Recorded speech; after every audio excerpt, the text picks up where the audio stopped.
சத்தியம். இதை நாமும் தொடர்ந்து நாம் வாசித்து கர்த்தருடைய நாமத்தை இந்த நாளில் மகிமைப்படுத்தவிருக்கிறோம். 1 கொரிந்தியர் 6:17 வாசிக்கலாம். 1 கொரிந்தியர் 6:17. அப்படியே கர்த்தரோடு இசைந்திருக்கிறவனும் அவருடனே ஒரே ஆவியாய் இருக்கிறான். இப்போ நாம் எங்க இருக்கிறோம்? கர்த்தரோடு இசைந்திருக்கிறோம். அடுத்த வசனம் அது எபேசியர் 5:30 எடுத்து வாசிக்கலாம். எபேசியர் 5:30. நாம் அவருடைய சரீரத்தின் அவயவங்களாயும் அவருடைய மாம்சத்திற்கும் அவருடைய எலும்புகளுக்கும் உரியவர்களாயும் இருக்கிறோம். மாம்சத்துக்கும் எலும்புகளுக்கும் உரியவராக நாம் என்ன செய்யப்பட்டிருக்கிறோம்? அவருடைய சரீரத்திலே இணைக்கப்பட்டாகிவிட்டது.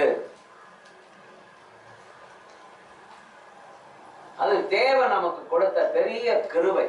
அந்த பரிசுத்த சரீரத்திலே நாம் இணைக்கப்பட்டிருக்கிறோம்.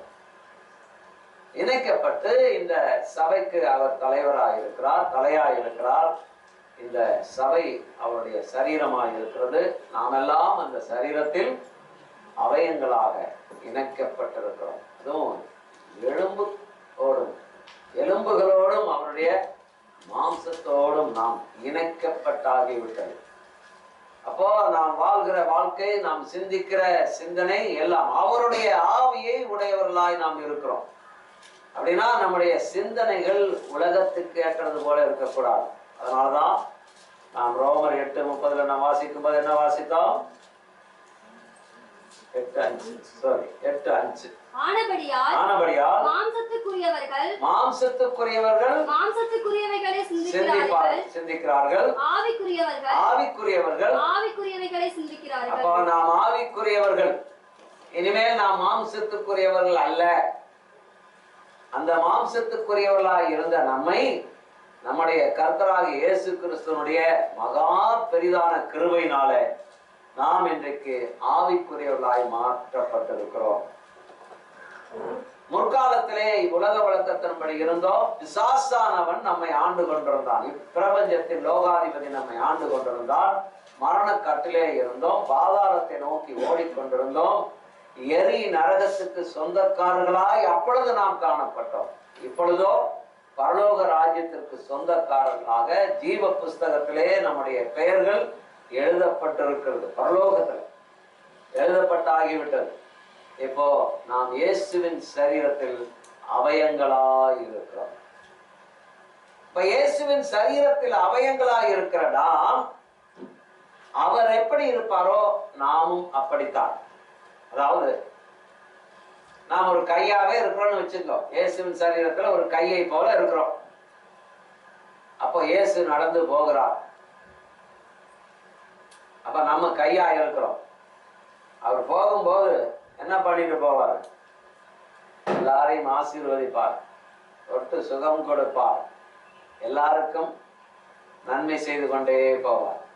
ஏன்னா அவர் நன்மை செய்கிறவராகவே சுட்டி தெரிந்தவர். நாம் பாவங்களா இருந்தாலும் அப்படித்தான் நன்மை செய்கிறவராக நாம் சுற்றி தெரிவோம். அவருடைய சரீரத்தில் அவயங்களாக இருக்கிறதுனால அவருடைய சிந்தனை தான். அவர் அங்க நினைச்ச உடனே அவருடைய சரீரத்தில் உள்ள எல்லா பாகங்களும் அதன் வேலைகளை எப்ப செய்யணும் அப்பப்ப செய்யும். அப்படித்தானே?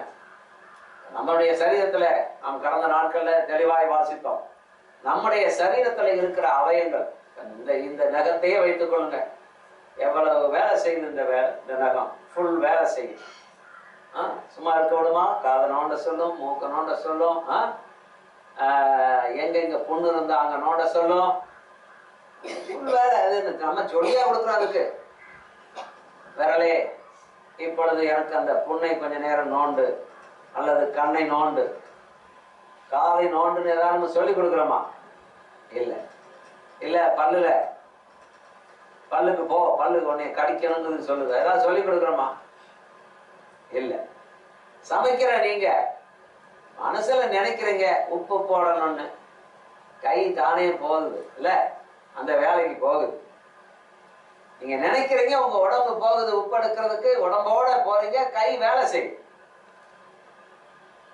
உங்களுடைய நினைவுல வருது கடுகு போடணும், அப்புறம் என்னது பருப்பு, கடலை பருப்பு போடணும், கருவேப்பிலை போடணும் அப்படின்னு உங்களுக்கு சிந்தனை வந்த உடனே உங்க மனசுல இருக்கு, அது வருது. இங்க சிந்திக்கப்படுகிறது, உடனே கைகளும் கால்களும் உடம்பே செயல்படுகிறது. அதே நேரத்துல இங்க தாளிக்கும் போது அல்லது வடை சுடும்போது, வடை சுடும்போது என்ன செய்யறோம்? தடுமாறி போய் ஏதாவது வடை அந்த எண்ணெய் ஏதாவது மேல ஊத்திருச்சுன்னா கையில படுதுன்னு வைங்க, கையில பட்ட உடனே எந்த இடத்துல வலிக்குதுங்க? கையில மாத்திரமா? முழு சரீரமும் வலிக்கும். உடனே உதவிக்கு ஆளை கூட கூப்பிட வேண்டி வரும். நம்முடைய சபையில ஒரு தரிசனம் கர்த்தரனுக்கு காண்பித்தார், ஒரு குடும்பத்தை குறித்து.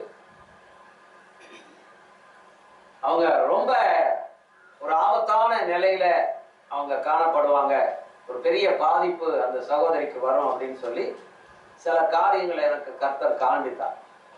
அப்ப சகோதரனிடத்துல சொன்னேன், இந்த மாதிரி சகோதரிக்கு உங்க குடும்பத்தில் இப்படி ஒரு விபத்து வர போகிறது அப்படின்னு.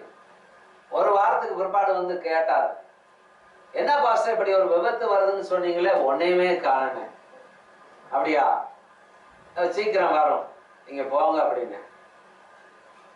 பொங்கல் நேரத்துல இதே சத்துணவு ஸ்கூல்ல வடச்சட்டியில எண்ணெயை ஊத்தி வடை சுட்டு இருக்கிறாங்க. ஏமாந்து அந்த வடச்சட்டிக்குள்ள காலையே விட்டுட்டாங்க. காது எந்த ஊதி போச்சு. அப்புறம் வந்து கேட்கிறார், போதுமான்னு? போதுமா அப்படின்னு பாருங்க. இது எதற்கு சொல்றேன்னா, இந்த எல்லா விடமும் இப்ப கணவனுக்கு கவலை இல்லையா? கணவன் கேட்டா கூட மனைவி வேதனைப்படுறது அவங்களுக்கு வேதனை, அவருக்கு வேதனைப்பட இருக்காதா? எனக்கு வேதனை இருக்காதா? எல்லாருக்குமே இருக்காது. அப்ப நம்முடைய சரீரம் எங்க இருக்கிறது? நாம் இப்ப எங்க இருக்கிறோம் அப்படின்னா, இயேசுவின் சரீரத்துல இருக்கிறோம். இல்லைங்க, நான் நல்ல பெரிய வீட்டுல இருக்கிறேங்க, நாங்க சின்ன வீட்டுல இருக்கிறோங்க.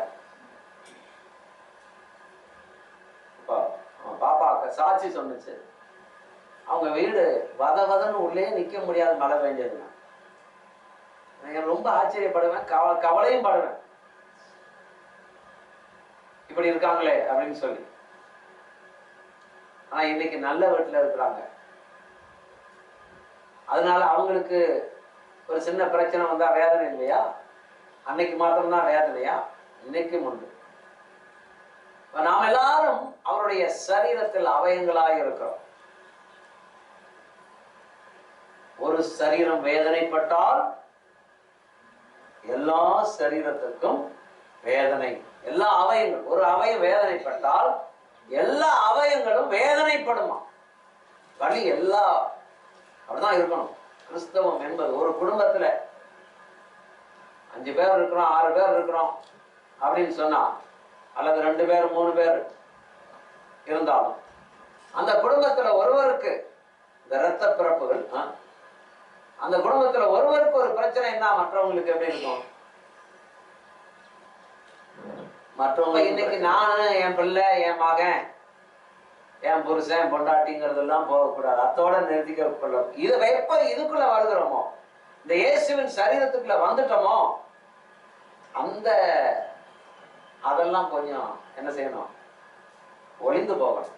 அதனால்தான் ஆபிரகாமை குறித்து நாம பார்க்கும்போது ஆபிரகாம் சொல்லுகிறார், ஆபிரகாமை குறித்து பவுல் சொல்லுகிறார்,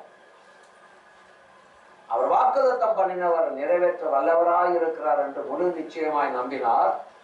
இவர் நம்பினதுனால அதை போல மனைவியும் நம்ப ஆரம்பித்தார்கள். இருவருடைய சரீரம், செத்து போன சரீரமும் உயிரடைந்து ஒரு ஈசாக்கை பெற்றெடுத்தார். அதற்கு பின்னாலேயும் பிள்ளைகளை பெற்றெடுத்தார். பாத்தீங்களா? கர்த்தருடைய சரீரத்துக்குள்ள இருக்கிற ஒரு அனுபவம். நாமெல்லாம் அவருடைய சரீரத்தில் அவயங்களாக இருக்கிறோம். ஒரு சரீரம், ஒரு அவயம் வேதனைப்பட்டால் எல்லா அவயங்களும் வேதனைப்படும் என்பதை மறந்துவிடக்கூடாது. சபை என்பது அப்படித்தான். நாம் எல்லாரும் சபையில இவ்வளவு நாளா நம்ம தெரியாம இருந்தோம், பரவாயில்லை. நாம் இப்பொழுது தெரிந்து கொண்டதுனால அந்த உணர்வு. ஆகையால் நாம் எப்படி இருக்கிறோம் அப்படின்னா, இயேசுவின் சரீரத்துல இருக்கிறதுனால நான் ரொம்ப ஜாக்கிரதையாக, நான் எங்கு இருக்கிறேன், ஒரு இடத்துக்கு போனாலும், ஒரு கல்யாண வீட்டுக்கு போனாலும், ஒரு இளவு வீட்டுக்கு போனாலும், இல்ல மற்ற எந்த இடத்துக்கு நம்ம போனாலும், எந்த ஊருக்கு போனாலும் நாம் எப்படி இருக்க வேண்டும் அப்படின்னா, நம்முடைய உணர்வுகள், நம்முடைய விசுவாசங்கள், நம்முடைய தன்மைகள் இயேசுவின் சரீரத்தில் நான் அவயமாக இருக்கிறேன். ஏனென்றால் அவருடைய ஆவியை உடையவனாக இருக்கிறேன். அவருடைய எலும்புகளுக்கு எலும்பாகவும் மாம்சத்திற்கு மாம்சமாகவும் நான் ஆக்கப்பட்டாக இருக்கிறேன். இந்த உலகத்துல எப்படி இருக்கிறேன்? நான் நீதிமான்களாக இருக்கிறேன், ஆசீர்வதிக்கப்பட்டவனாக இருக்கிறேன், பரிசுத்தவானாக இருக்கிறேன். இதெல்லாம் நம்ம விட்டு கொடுக்க கூடாது. அப்போ இந்த குறைவுகளுக்கு இயேசு என்ன செய்வாரோ அதைத்தான் நாம் செய்ய கற்றுக்கொள்ள வேண்டும். தெரியல, அதனால உலகத்தார் செய்கிறத நம்ம செஞ்சிட்டு இருக்கிறோம். இப்ப இதை கற்றுக்கொள்ள கற்றுக்கொள்ள இந்த உலகத்தார் செய்கிறத நம்ம செய்யறத நம்ம என்ன செய்வோம்? இதில் வளர வளர அதை நம்ம செய்திருவோம், விட்டுருவோம். அதுக்கு உதாரணத்தை சொல்றேன் பாருங்க. ஆபிரகாம், தேவன் அவரை அழைத்த பிற்பாடு ஆபிரகாம் என்ன பண்ணாரு? வாக்குத்தத்தம் பண்ணின தேவனை கொஞ்ச நாள் அவருடைய வாக்குத்தத்தத்தை 2 பேரும் சேர்ந்து மறந்துட்டாங்க. சாராள் அம்மா சொல்றாங்க, இந்த மாதிரி நமக்கு சந்தானம் இல்லை, நம்ம என்ன செய்யலாம்? என்னோட வேலைக்காரி ஆகாரை நான் உனக்கு திருமணம் மனைவியாக கொடுக்கிறேன், மறுமனைவாட்டியாக கொடுக்கிறேன், நீ அவள் மூலமாய் ஒரு சந்தானத்தை நமக்கு, உன்னுடைய இரத்த பரப்பாக ஒரு குழந்தைகள் நமக்கு வேண்டும் அப்படின்னு சொன்ன போது அந்த அம்மா சொல்றாங்க, ஐயா உடனே ஏற்றுக்கொண்டார். வாக்குத்தத்தம் பண்ணப்பட்டவர் ஏற்றுக்கொண்டார். வாக்குத்தத்தத்தை பெற்றுக்கொண்டுதான் அவருடைய ஸ்தானத்தை விட்டு, ஆகாரின் குடும்பத்தை விட்டு வெளியே வந்தார். தேராகு குடும்பத்தை விட்டு வெளியே வந்தார். இன்றைக்கு என்ன சொல்லுகிறார்? மனைவி சொன்ன உடனே அப்படியே செய்கிறேன் என்று சொல்லி, மனைவி சொல்றா, அந்தா உன் மடியில ஆகாரை தருகிறேன் அப்படின்னு சொல்றார். சொன்ன உடனே அந்த அவளை மறுமணவாட்டியாகி எடுத்து ஏற்றுக்கொண்டு இஸ்மவேலை பெற்றார். வாக்குத்தத்தத்தை மறந்தார். பாத்தீங்களா? அவ 1008 பிரச்சனை அவர்களுக்கு வந்தது. கர்த்தரே சொல்றார், விரட்டி விடுறா ஆகாரையும் அந்த குழந்தையும் விரட்டி விடுறான்றார். அவர் வாழ்க்கையிலே படாத வேதனை, தன் மகனை விரட்டி விட சொல்றாரே கர்த்தர்னு சொல்லி, ஆமா அவன் மனைவி சொன்னது போல அவர் விரட்டி விடு அப்படின்னு சொல்றார். பாருங்க, அதற்கு பிற்பாடுதான் கர்த்தர் மீண்டும் அவரோடு வந்து இடைபட, இவர் இன்னும் அதிகமாய் தேவனுடைய வார்த்தை பிரசங்கிக்கிறது, அவர் வந்து சொல்லுகிறதெல்லாம் கேட்க கேட்க கேட்க அந்த மாம்சத்துக்குரியவைகள் எல்லாம் அவர் விட்டுட்டு வாக்குத்தத்தம் பண்ணினவர் அதை நிறைவேற்ற வல்லவராய் இருக்கிறார் என்று முழு நிச்சயமாய் நம்பினார். அவர் விசுவாசத்தில் பலவீனமாய் இல்லை இருந்தார். ஒரு இஸ்மவேலையும் பெற்றெடுத்தார். வாக்குத்தத்தத்தை பெற்ற பிற்பாடு சில ஆண்டுகளுக்கு பிற்பாடு, ஆனால் கடைசியில வாக்குத்தத்தத்தை உறுதியாய் பிடித்துக் கொண்டார். உடனே கர்த்தர் என்ன பண்ணாரு? அவருடைய பலவீனங்கள் எல்லாம் மாற்றி போட்டார். இவருடைய சரீரம் செத்து போச்சு, மனைவி சாராளுடைய கற்பமும் செத்து போனது. இன்றைக்கு மனைவி சாராளுடைய கற்பம் என்ன செய்யப்பட்டது? கற்பம் தரிக்க பலனடைந்தால் அப்படின்னு சொல்லப்பட்டிருக்கிறது. இவர் அதுக்கு பிற்பாடும் குழந்தைகளை பெற்றார் என்று சரீர குறைவுகள் போய்விட்டது. அப்ப இந்த உலகத்துக்குரிய மாம்சத்துக்குரிய நிறைய காரியங்கள் நம்மை வாட்டி வதக்கி கொண்டிருக்கிறது.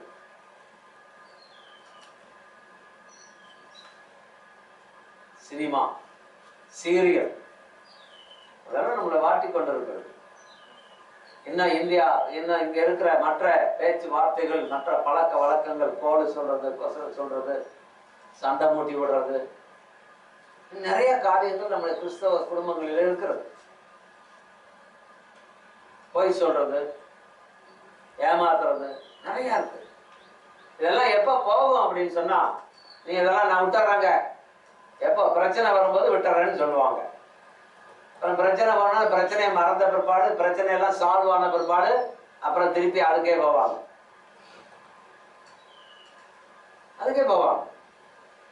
ஆனா இதுல எப்போ நமக்கு இதுல இருந்து விடுதலை கிடைக்கும்னா, சத்தியத்தையும் அறிவீர்கள், சத்தியம் உங்களை விடுதலையாகும். ரட்சிக்கப்பட்டா பத்தாது. இப்ப பாருங்க, நம்முடைய நிலைப்பாடுகள் எவ்வளவு மாற்றம் ஏற்பட்டிருக்கிறது, நம்முடைய ஆவிக்குரிய ஜீவியம் எவ்வளவு மாற்றம் ஏற்பட்டிருக்கிறது அப்படின்னா, அவருடைய சரீரத்துல நான் இருந்தேன்னா அவர் நடக்கிறது போல, அவர் சிந்திக்கிறது போலதான் நம்ம. அவர் தீமையான வழிக்கு அவர் போக மாட்டார், தீமையானவைகளை செய்ய மாட்டார், தீமையானவைகளை பார்க்க மாட்டார். அப்ப அவருடைய சரீரத்தில் இருக்கிற நாம மாத்திரம் பார்க்க முடியுமா? முடியாது. இன்னும் அந்த அறிவை நாம் பெற்றுக்கொள்வதற்கு தான் வேத தியானம். வேத தியானம் நமக்கு நிறைய தேவை. அதனால்தான் நாம் வேத பாடங்கள், வேத தியானம், வாக்கு தத்தங்கள் இவைகளெல்லாம் பாருங்க. ஆபிரகாமே மறந்து போயிட்டார்ல, சொன்ன உடனே எல்லாத்தையும் விட்டுட்டு வந்தாரு. சில வருஷங்கள் ஆன உடனே மறந்துட்டாரு. அம்மா சொன்னதை அவர் ஏற்றுக்கொண்டார். ஏற்றுக்கொண்ட உடனே பிரச்சனைக்கு ஆளானார். தேவனற்றவராய் இருந்தார். 13 ஆண்டு காலம் வல்லுநர்கள் சொல்றாங்க, தேவனற்றவர்களாய் இருந்தார் ஆபிரகாம். பாருங்க, அவருக்கு புரியல, அவருக்கு புரியாமல் அவர் இருந்தார். தாவீதை குறித்து கர்த்தர் சொல்லும் போது அப்படிதான், என் இருதயத்துக்கு ஏற்றவன் சவுல் ராஜாவாக இருப்பது நீ நியாயம் இல்லை என்று சொல்லி சவுலை தள்ளி தாவீதை ராஜாவாக அபிஷேகம் பண்ணினார். அவன் என் இருதயத்துக்கு ஏற்றவன் என்று சொன்னார். கொஞ்ச நாளில் அவர் தான் கண்கள் இச்சையினால அதற்கு ஒப்பு கொடுத்தார். ஒப்பு கொடுத்து 2 ஆண்டு காலம் அவர் படாத வேதனைப்பட்டார். அப்பொழுது தீர்க்கதரிசி போனார், கர்த்தர் அனுப்பினார். அவர்தான் அவருக்கு உணர்வு வந்தது. உடனே அவர் மனம் திரும்பினார். 51ஆம் சங்கீதத்துல ரொம்ப தெளிவா இருக்கும், அது எழுதப்பட்டிருக்கிறது. மனம் திரும்பி ஒரு சரியான மனுஷனாக, அவர் தேவனுக்கு பிரியமான மனுஷனாக கடைசி வரைக்கும் அவர் வாழ்ந்து இன்றைக்கும் அவருடைய சிங்காசனம் நிலைத்திருக்கிறது என்று பார்க்கிறோம். தாவீதின் குமாரன் என்றுதான் இயேசுவை அழைக்கிறார்கள். அப்ப நம்முடைய விசுவாசம், நம்முடைய நம்பிக்கை, நம்முடைய அறிவு எப்படி இருக்கிறது அப்படின்னா இப்படிதான் இருக்கணும். தேவ சிந்தை உடையவர்களாக இருக்க வேண்டும். ஏனென்றால் அவருடைய சரீரத்துல நாம் ஒவ்வொருவரும் அவயங்களாய் ஆக்கப்பட்டிருக்கிறோம். அந்த உணர்வு, அந்த விசுவாசம், அந்த நம்பிக்கை எல்லா காலங்களிலும் இருக்க வேண்டும். கஷ்டம் வரும்போது உடனே கஷ்டத்து மேலேயே பார்த்துட்டு போயிட்டு இருக்க கூடாது. அதற்கு என்ன நம்ம செய்யணுமோ அதை நம்ம செய்யலாம். நம்ம 4 தாய் பிள்ளைகளை கூப்பிடலாம், தாய் பிள்ளைகள்கிட்ட போகலாம் அப்படிங்கிற அந்த எண்ணத்தெல்லாம் விட்டுட்டு கர்த்தரிடத்துல தான் விசாரிக்க போகணும். கர்த்தர் நமக்கு வாக்குத்தத்தம் பண்ணி இருக்கிறார். கண்டிப்பா அதை காலம் வரும்போது நிறைவேற்றுவார். கர்த்தருக்கு ஸ்தோத்திரம். தொடர்ந்து நாம் பார்ப்போம். என்னோட கூட சேர்ந்து ஆதியாகம புஸ்தகத்தை நாம் எடுத்துக்கொள்வோம். ஆதியாகமம்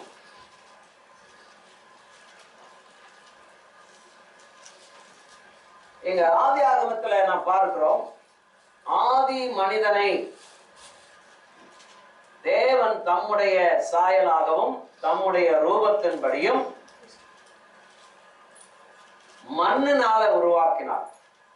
மண்ணை எடுத்து அவருடைய கையாலே அவரை போல, தேவனை போல உண்டாக்கினார். உண்டாக்கி என்ன பண்ணாரு? அவருடைய ஜீவ சுவாசத்தை நாசியிலே ஊதினார். உடனே அந்த மண்ணானது சரீரமாய் மாறினது. அது தேவ சாயலாக காணப்பட்ட அந்த சரீரம், அந்த மண்ணு சரீரமாய் மாற்றப்பட்டது. ஜீவ ஆத்மாவானான் என்று எழுதப்பட்டிருக்கிறது. ஜீவன் உண்டு. இப்பொழுது முதல் மனிதன் தோன்றினான் உலகத்தில். தேவன் ஊதின அந்த நாசியிலே அவருடைய ஜீவ சுவாசத்தை அவர் ஊதினார். அவன் உடனே ஜீவ ஆத்மா ஆவானான் என்று பார்க்கிறோம். அதற்கு பிற்பாடு கொஞ்ச காலத்துல அவருக்கு ஒரு ஏற்ற துணையை தருவேன் என்று சொல்லி அவருடைய சரீரத்திலே இருந்து, ஆதாமுடைய சரீரத்திலிருந்து ஒரு விலாவிரம்பு எடுத்து ஒரு ஸ்திரீயை உண்டாக்கி அவனிடத்தில் கொண்டு வந்து ஒப்படைத்தார். இப்பொழுது மனுஷியாக அவள் காணப்படுகிறார். சரி, இருவரையும் உண்டாக்கி என்ன பண்ணார்? தம்முடைய சாயலின்படியும் ரூபத்தின்படியும் தன்னுடைய ஜீவ சுவாசத்தை ஊதி அவன் ஜீவ ஆத்மாவாக காணப்படுகிறான். ரொம்ப கணத்துக்குரியவங்க, தேவ தூதர்களை காட்டிலும் கணத்துக்குரிய இந்த உலகத்துல மனிதன் கணத்துக்குரியவனாய் இருக்கிறான். சிறப்பானவனாய் சிறப்பான ஸ்தானத்தில் அவன் காணப்படுகிறான். அவருடைய சாயலின்படி பாருங்க என்ன நடந்தது. நேரடியாக அவர்களுக்கு ஒரு வாழ்வு, அவர்களை வைக்க வேண்டிய இடத்துல வைக்க வேண்டும் என்று சொல்லி அவர் ஒரு தோட்டத்தை உண்டாக்கினார். ஏதேன் தோட்டம். அது தேவனுடைய தோட்டம். அதற்கு பெயர் இன்பம் என்று சொல்லப்படுகிறது. அங்க துன்பமே இல்லை. அந்த தோட்டத்துல அந்த இன்பமான தோட்டத்தை உண்டாக்கி இந்த இரண்டு பேரையும், கணவன் மனைவி இருவரையும் கொண்டு போய் அந்த தோட்டத்திலே வைத்தார். தோட்டத்தில் வைத்து அவர்களுக்கு வேண்டிய ஆகாரம் எல்லாவற்றையும் அவர்களுக்கு அங்க உண்டாக்கினார். உண்டாக்கி வைத்து ஒண்ணும் வெள்ளி உண்டு. நிறைய ஆறுகள் அங்கிருந்து புறப்பட்டு போய் தேசங்களுக்கு பாய்கிறது. எல்லாம் அங்க போதுமான அளவுக்கு தேவன் அங்கு வைத்தார். மனிதன் வாழ்வுக்கு தேவையான, சிறப்பான வாழ்க்கை வாழ்வதற்கு தேவையான அனைத்தையும் அந்த தோட்டத்திலே வைத்தார். அப்பொழுது ஆதாமும் ஏவாளும் அங்க இருந்தார்கள். ஏற்ற நேரத்துல அவர்களுக்கு எப்ப பசிக்குதோ, எப்ப வேணுமோ அவங்க விருப்பத்தின்படி போய் கனிகளை புசிப்பார்கள். இப்ப பாருங்க, இங்க மாம்பழம் வாங்குறதுக்கே பயமா இருக்கு. கல்லு வச்ச மாம்பழம் அப்படிங்கிறாங்க. எந்த கடையில தான் போய் வாங்குறதுன்னு நமக்கே தெரியல. ஆனா அவங்களுக்கு அந்த பிரச்சனை இல்லை. அங்க எவனும் கல்லு வச்சு எல்லாம் பழுக்கிறதுக்கு ஆள் இல்லை.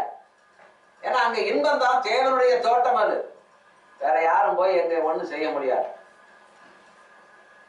குளிர்ச்சியான வேலையில தேவன் வருவார். அவர்களோடு வந்து உறவாடுவார். அவங்க வேற யாருக்கிட்டையும் தேவன் உறவாட மாட்டார். அவருடைய சாயல்ல உண்டாக்கப்பட்ட அந்த மனிதனோடு தான் அவர் உறவாடுவார். வேற மிருகங்கள், அது இது தேவ தூதர்கள் எல்லாம் உறவு வச்சுக்க மாட்டார். நம்ம சொல்றோம்ல, ஏய் ஒன்றெல்லாம் வச்சுக்காதரா, பெரிய சிக்கலாய் போயிடும் அப்படின்ட்டுருவாங்க இல்ல, நம்ம கேள்விப்படுறோம்.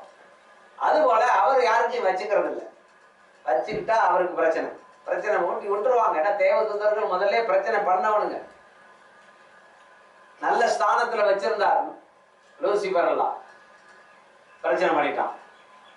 அவரை போல அவருடைய சிங்காசனத்தை அவரை காலி பண்ணிட்டு அந்த இடத்துல இவன் உட்காரணும்னு பார்த்தான்.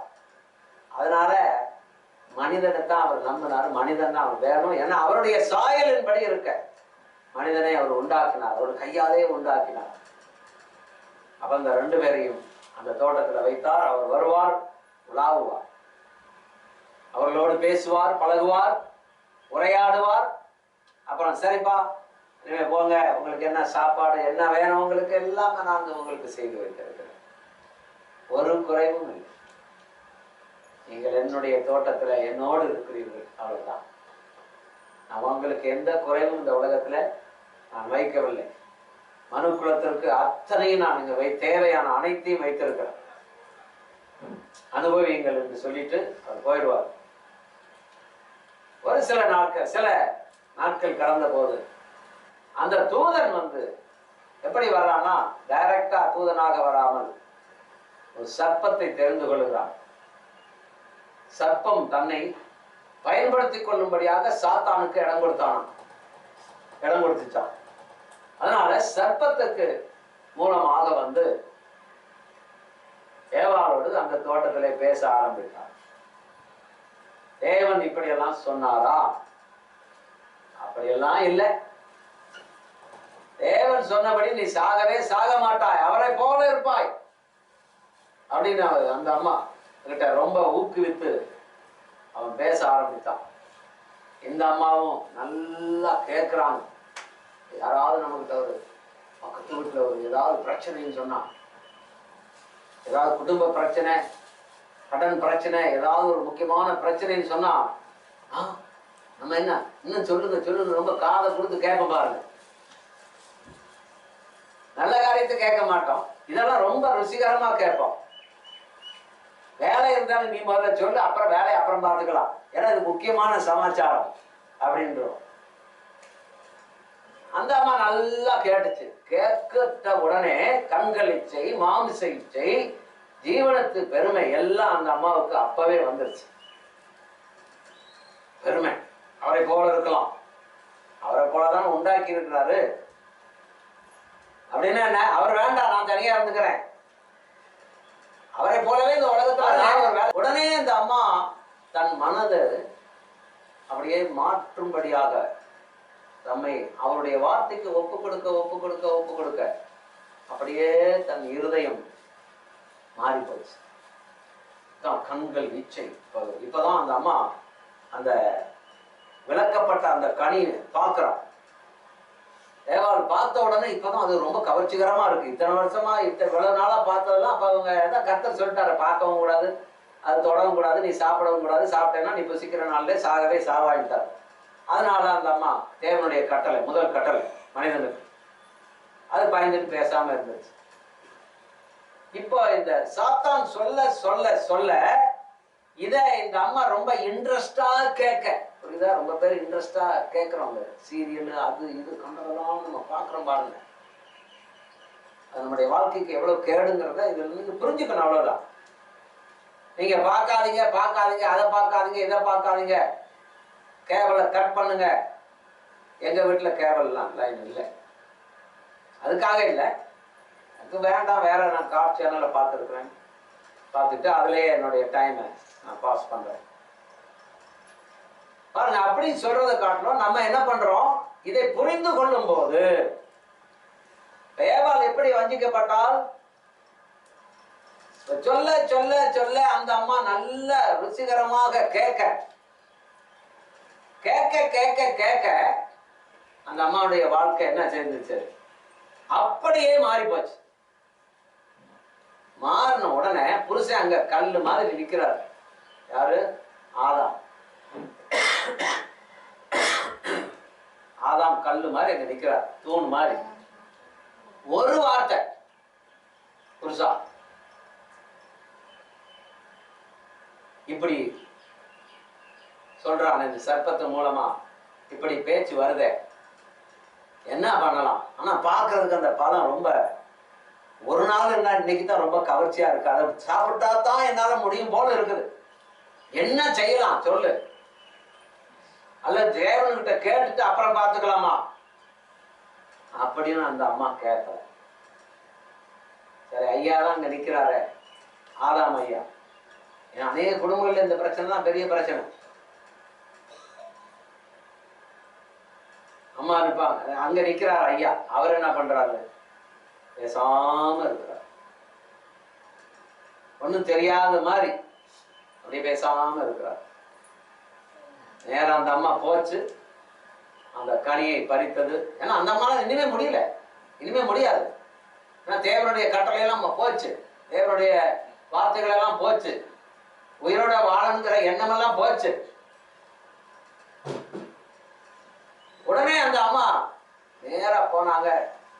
அந்த அம்மாவோட இச்சையின்படியே, இச்சை தூண்டப்பட்டது. இந்த உலகத்துல உள்ளது நம்ம இச்சைகளை தூண்டுவது. கண்கள் இச்சை, மாம்ச இச்சை, ஜீவனத்து பெருமை எல்லாம் ஒரே எட்ட டைம்ல வந்து அந்த அம்மா அப்படியே அட்டாக் பண்ணிச்சு. நான் வசனத்தை எடுக்கல, நேரத்தோட நான் முடிக்க முயற்சிக்கிறேன். அட்டாக் பண்ண உடனே அந்த அம்மாவுடைய முழு மனதும் எங்க இருக்கிறாங்க அந்த அம்மா? நம்மை போல இப்ப இயேசுவின் சரீரத்துல நாம அவயங்களா இருக்கிறோம். அவரை போலதானே நடக்கணும். அவர் எங்க போனாலும் அவர் சிந்தனை எங்க போதோ அப்படியே சரீரம் போகும், நம்மளும் போகணும். அந்த இடையில நமக்கு இந்த மாதிரி பிரச்சனை வரும்போது நம்ம என்ன செய்யறோம்? அந்த உடம்பு சரீரத்தை விட்டே ஓடி போயிடும். அந்த அம்மா நேரா போனாங்க, அந்த கனியை பறித்தாங்க. பறித்து முதல்ல திருப்தியா புசித்தாங்க. புசித்து முடிந்த உடனே நேரா என்ன பண்ணாங்க? கணவன் பக்கத்துல, ரொம்ப தூரத்துல இல்லை, பக்கத்துலதான் இருக்கிறார். சிலர் வியாக்கியானம் அப்படி பண்றாங்க, அந்த அம்மா இங்க அவர் எங்கேயோ வேலைக்கு போயிருப்பாரு அப்படின்னு. அப்படியெல்லாம் இல்லை, வேதம் அப்படிதான் சொல்லுது. இருவரையும் குறித்து தான் சொல்லப்பட்டிருக்கு. உடனே அந்த அம்மா கொண்டு வந்து அவருக்கு கொடுத்த உடனே அவரும் வாங்கி ரொம்ப ருசித்து ரசித்து சாப்பிட்டார். சாப்பிட்டு முடிஞ்ச 2 பேரும் சாப்பிட்டு முடிஞ்ச உடனே தாங்கள் நிர்வாணமாக இருக்கிறதை அப்பதான் அவங்களுக்கு தெரியுது. உடனே போய் ஒரு இலையை எடுத்து அவங்க மூடிக்கொள்றாங்க. அப்புறம் குளிர்ச்சியான வேலையில கர்த்தர் வருகிறார். இவங்க போய் தன்னை ஒழித்துக் கொள்ளுகிறார்கள். சிலருக்கு பாருங்க, ஆராதனையை கண்டாவே பிடிக்காது. சில விசுவாசிக முன் வரிசையில இருப்பாங்க, அப்புறம் 2வது வரிசைக்கு போவாங்க, 3வது வரிசைக்கு போவாங்க, அப்புறம் கடைசி வரிசைக்கு போவாங்க, அப்புறம் வெளியே நிற்பாங்க, அப்புறம் ஆளே காணாம போயிடுவாங்க. அதெல்லாம் சபைகள், அதான் அந்த பின்மாற்றம் கொஞ்சம் கொஞ்சமா அது பின்மாறுறது.